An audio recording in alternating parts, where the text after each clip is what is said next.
From the Fidelity Bank Foundation studio, PBS Kansas presents One-on-One with Victor Hogstrom. If you have a Vornado fan in your house, you have likely touched the work of my guest on this edition of One-on-One. He's a Renaissance man who spent 3 decades defining the look and feel of air comfort. His name, Glen Ediger. Glen is listed as an inventor on 172 U.S. patents, and his designs have ended up everywhere, from NASA to the Art Institute of Chicago. But since retiring, Ediger hasn't slowed down. He has pivoted to becoming a historian, an author, and an artist who is preserving the legacy of the Mennonite people in Kansas. Join me for a half-hour discussion with this man of many interests and talents. He is artist, historian, and engineer Glen Ediger, right now, One-on-One.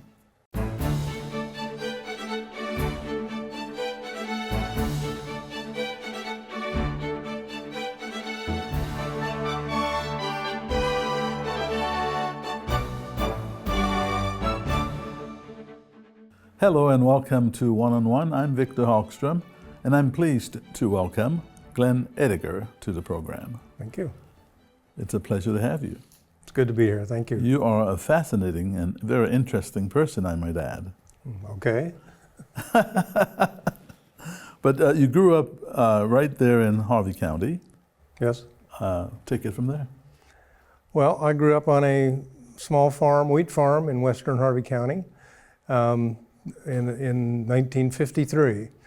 I had 2 older brothers, Byron 9 years old and 9 years older, and Levon 13 years older, and 2 parents. In a nice Mennonite family, we grew up with Mennonite traditions. Close to larger family, I had like 20 cousins on each side of my family, and we farmed mostly wheat. When we started, we had everything: chickens, sheep, cattle, and hogs, and I actually paid for half of my Mustang with hog money. The Mustang. All right. But you went to Bethel College to major art. You did not only become an artist, but you became an engineer and an author, among other things. First, tell us about this pivot to engineering from being an art student. Okay. Well, I've always drawn. My mom has church envelopes that I drew on when I was 10 years old, and I can tell the date I drew it. And I wasn't too bad at that age. Mm-hmm. But in high school, I took no art classes. But when I enrolled at Bethel, which is where I wanted to go to college, a traditional family college, I decided to major in art almost on a whim. I thought I was going to be an architect, go to Bethel 2 years, and then end up at K-State in architecture. But I discovered art in college and my friends at college, and I said, I don't want to leave, I want to stay here. And so that's how I ended up in art. To get into engineering, I grew up on a farm. You know how things work when you grow up on a farm, because you have to fix things. And my mom would always say, if anything broke, she'd give it to me, and I'd figure out how to fix it. And I took things apart, and I tried to always put them back together. And I made a lot of my own toys and tree houses, and I was always being creative. When I was little, I made a front loader for my pedal tractor. So I was an artist and an engineer early on. I never considered art as a career particularly until I got to college. And then later in life, it turned more to the engineering side. So why didn't you, with all the little engineering skills that you developed on the farm, why didn't you pursue that path? Instead, you went to major art. I'm not sure why, but at the time, art was my interest, and I didn't know if I would be a teacher or a practicing artist, but it just fit my interest area at the time when I was in college. In engineering, I wasn't great in mathematics, but I had a good instinctive understanding of physics, I guess, so I knew how things worked. Mm-hmm. And so that's why I went that direction, and why it changed from art to engineering, given opportunities post-college. And later on, you became director of engineering and design at Vornado. At one point, I always consider myself director of design because that was my main focus. But at one point, for a gap filling, I was director of engineering, marketing, and quality assurance and design. So I wore many hats for a brief time, but the design engineering field is what I really feel I excelled at. How was it like working in an engineering atmosphere versus an art atmosphere after college? Interesting question. Working with engineering is always rewarding and challenging. Every engineer I've ever known thinks they know the solution, but they really have to work at it. The difference in art and engineering, in art, almost anything can be a good solution. In engineering, it has to work. Has to be affordable and has to be marketable in the real world. So that they're different worlds. So you spent 30 years at Vornado Air shaping a brand that is in millions of homes. Right. How does that make you feel? Considering you didn't plan your life to become an engineer. No, I like to say my skills found me out.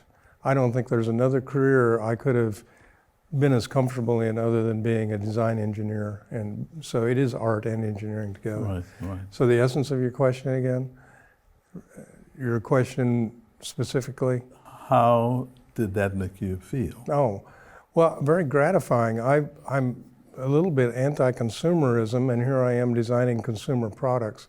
But I always comforted myself that we made quality products that would last for many years, that would make people feel more comfortable, and maybe even save energy by how you use these fans and heaters and other appliances.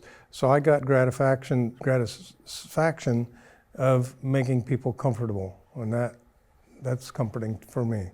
Now, Glenn, you have 172 U.S. patents to your name. What are the most popular ones that we don't know about? Oh, well, I'm going to say I'm listed as the inventor. I own none of them. I always work for somebody. So one of the things you do is you sign that right away, and that's okay because I had employment while I was paid to be creative. I brought a drawing of an early model of the Vornado fan that came out in 1988, and I think that's the thing I can probably be the most proud of because an entire company was developed around that product. Wow. At that time, it was only one product. It was inspired by the company that was here in Wichita in the 40s and 50s, the Vornado fan, using some of the same scientific techniques, but we advanced it further and using new materials and developed an entire company. So is that the one invention you're most proud of? I think so, yeah. I mean, it's the most significant. One I'm really proud of is just a humidifier bottle. It's almost insignificant, but I love simple solutions. Complex problems, but it's a one-piece bottle that you can fill it with a built-in funnel, sets flat in the bottom of a tub. You bring it to the appliance and tip it up, and it's self-regulating. So it's one piece, and it does whole kinds of things, and it's unbreakable. Is that in existence? It still is. I designed that in 1998, and I think they are still making it and selling it. Okay. It wasn't just fans that you consulted for NASA and Bell Helicopter. What was the most challenging project you worked on? Well, building some large models for both Bell Helicopter and NASA, we made a full-scale, smaller version of the space station before it was up in space. They were exploring some new options, and we made a full-scale model, and it was a huge project. And we delivered it down to Houston and put it together. But my work for the aircraft companies was not as much time spent as some smaller companies like Heston Corp, Zebco, and other Brahma toppers and things like that, more common names from around here too.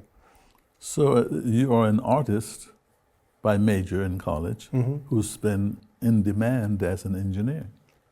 I think my skills found me out. I had the ability to be creative and both make things look good and work good and make a profit for the company. That's a good thing. I think so. You even helped build a land speed car for Bonneville. Yes. What's the land speed car? Well, on the Bonneville Salt Flats, the cars go as fast as That's they in can. Utah. That's in Utah. Right. There's a gentleman, John Goodman, here in Wichita that held the existing record he set in the 90s, and he wanted to break his record. His good friend was a good friend of mine, asked if I'd be interested in helping, and I said, sure, why not? So I helped design the body for this car, and then actually helped fabricate it, and then was part of the crew out on the Salt Flats. One of the scariest weeks of my life. People's lives are in your hands when they're driving at these high speeds. Mm-hmm. And we also had a famous driver, Lynn St. James was a guest driver in our car, and she spun out at 175 miles an hour. And the chase truck caught up to her, and she got out. I happened to be one of the first people there, and she got out of the car by herself. And I said, I'm so glad you didn't flip over. And she said, good aerodynamics. And I said, thank you. All right. So do you just have a need for speed? I don't drive those things. You I've don't? had Okay. some nice cars, but I don't drive particularly fast. I just like nice cars. Now you're retired, but you seem busier than ever. Why did you decide to dedicate this chapter of your life to Mennonite history? A short story is my wife inherited something called a threshing stone from her family. Nobody had researched it, and there's a picture of it on the book here. It's a threshing stone used to thresh wheat, used by Mennonites in southern Russia before emigrating to Kansas. And nobody had researched it. It's the mascot of Bethel College, is the Threshers, Right. based on that. But there'd been no good research done on it. So I started researching it and ended up getting information. So I ended up writing a book and self-published it and won an IPPY Award in New York and Kansas History Book of the Year. I'm not a historian. I'm not an academic historian, but I find things interesting and I dig deep into it. Yeah, that is a very good thing because you've written history, you're an artist, and you played engineer, let's put it that way, since you're not a degreed engineer. Right. But that's impressive. Well, just good opportunities happen to me somehow in life. But you didn't only write the one book, Threshing Stone, you have another one. I'll let you say the title of that last word. It's titled A especially. Hopeful View, Hoffnungsau. Hoffnungsau is a German word by Mennonites when they came to Russia 150 years ago and settled near Bühler and Inman. They started a church. This is the current building. But I was asked to write the history book for the church, so I got into Mennonite history and the it was 10 years ago I did it, 140 years of history of that church. The church was the center of my childhood, aside from family. The church was the hub of the community. Mm-hmm. And so it was important to me. So I did it out of love for that place. All right. You were also recently interviewed for the PBS Kansas documentary, Yes. Grains of Glory, the Kansas Mennonite story. How did it feel to help tell that story on television? Well, it was fun to help Jim Grayway find contacts and find people to talk to. And for me, it was interviewed and asked questions, and then it was put together magnificently to make a presentation about Mennonites coming to Kansas and the history of some of the wheat history of Kansas and the history of the Mennonites that came here. And it felt really good. I was proud of it when it was done, and I keep getting compliments from people. Oh, I saw you. That was really well done. And I agree. It does tell the story quite succinctly. I think you voluntarily offered Jim Grayway a PhD in the Mennonite history. Yeah. I sent him an email once when he asked me to review it before you aired it, just Right. to make sure he wouldn't be embarrassed. And so I reviewed it, and I had said I had a pen in my hand ready to take notes for errors, and I had an empty piece of paper at the end. Not saying it was perfect, but it was very well done. And in my email telling him that, I said, I think you deserve an honorary PhD. Because he knew, I'm impressed, he knew very little about the Mennonites and compiled, along with other people here, I'm sure, but compiled this documentary. All right, Glenn, we usually play a game on this program, and we're going to do one called The Engineer versus the Artist. Okay. I'll be giving you a scenario, and I want you to tell me how Glen the engineer sees it, and then how Glen the artist sees it. Okay. All right, here's the first one. You see a rusty piece of sheet metal in a ditch. What does the engineer see versus the artist? Well, I'd like to know where it came from. How did it get there? Did it blow off a building or something? Is it an abandoned machinery piece? So what was it? That would be and what kind of material is it? So if it's rusty, it might imply steel. And that I find fascination in how things deteriorate, and I've turned that into an art form. But I want to look at the colors of the rust, and even on Facebook, I follow a post on rust. Mm-hmm. It just fascinates me as aesthetically.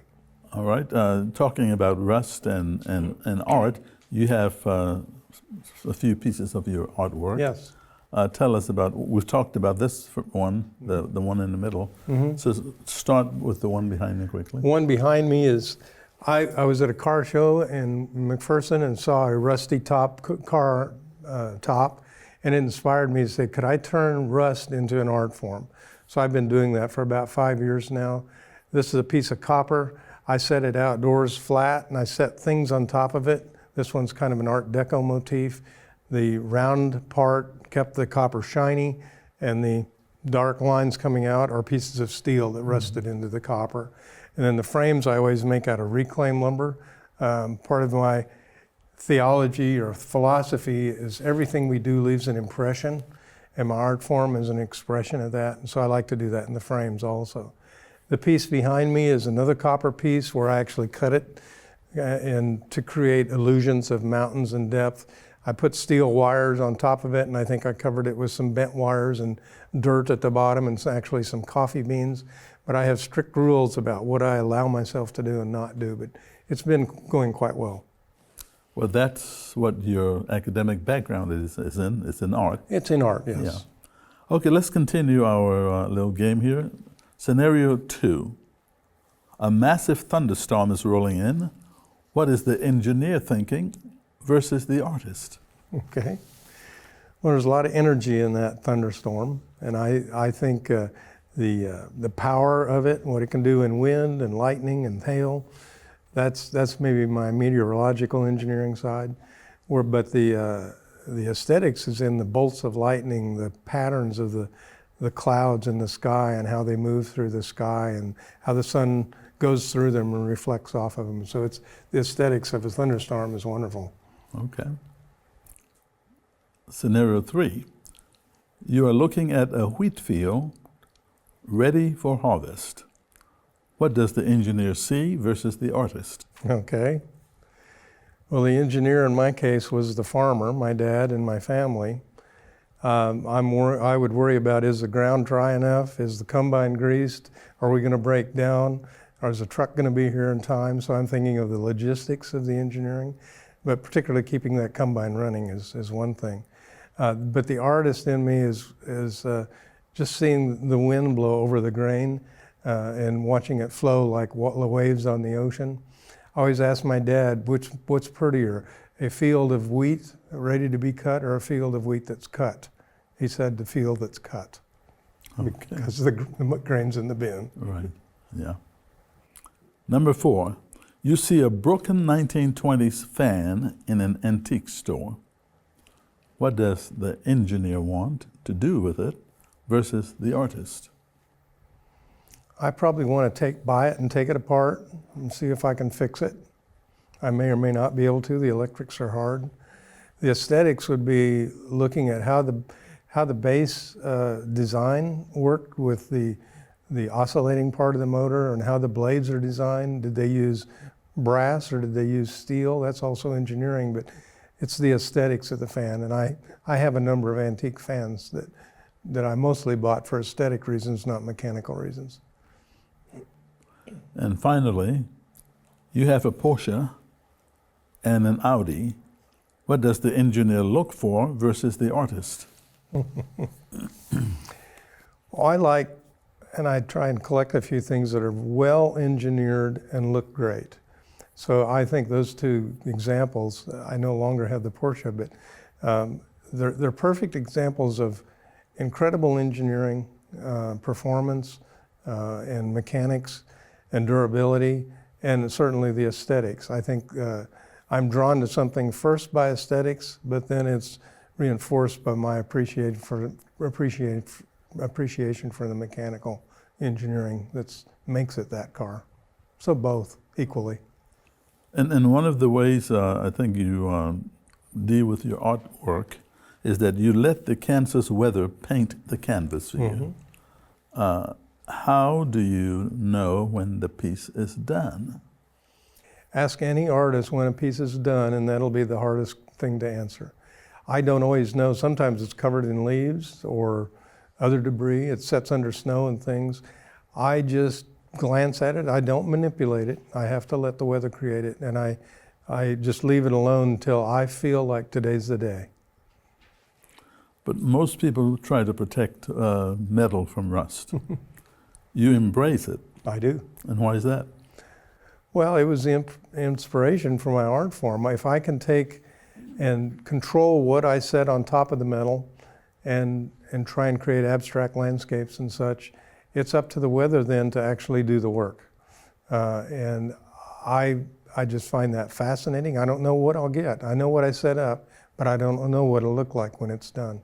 And that's fun. Sometimes it's like opening a Christmas present. What's under there? You, Glenn, are also heavily involved in service work, like the homeless shelter and Camp Menoska. Why is giving back so critical to you? Oh, I think it's part of the way I grew up. My family, all of my family and relatives have been very giving people, trying to help lift other people up and help them out when they're in need. My father was very important in the early days of Mennonite disaster service, cleaning up after tornadoes, and I'm inspired by that. It's just my nature and maybe the nature of my culture to help people, try and make everybody better, be a friend to everyone, and help everybody be better. That's very, very good. Interestingly, you were born and raised in Harvey County, grew up there, and with your talent and skills, you never left. What keeps you here? Well, short answer is people, I guess. I made a commitment early on in my career that I will somehow figure out how to make a living while staying here in central Kansas. Like I said earlier, I have so many cousins, but the vast majority of them lived in a triangle between Newton, McPherson, Hutchinson, and back to Newton. So that's home. Even though I worked in Andover, I lived in Newton, but I did a lot of driving. Now, so looking back at the patents that you have, the books and the art, which has been your greatest passion?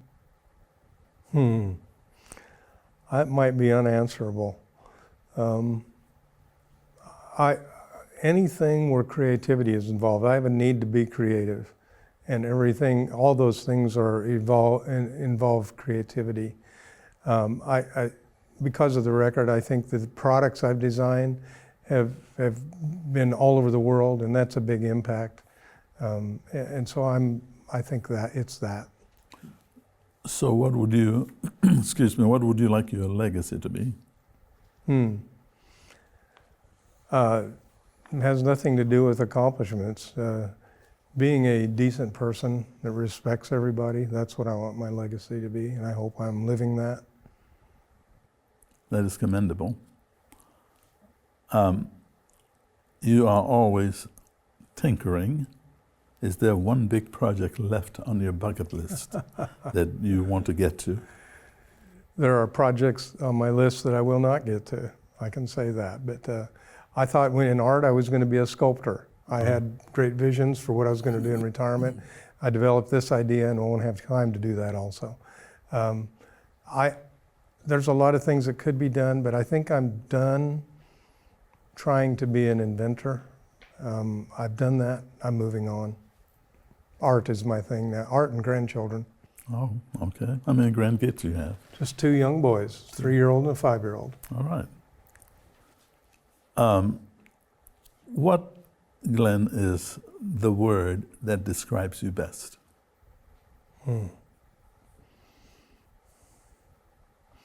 I would like it to be one word. I want to have integrity. I hope that would be it. I think other people might say creativity. That's a tough one. Well, but you made a good choice. Integrity matters. Thank you so much for joining me, one-on-one. Thank you. Thank you so Enjoyed it. much, Glenn. And thank you for watching this edition of One-on-One. One-on-one at kpts.org is our email address, as if you have a question or comment. I'm Victor Hogstrom, and I'll see you again soon.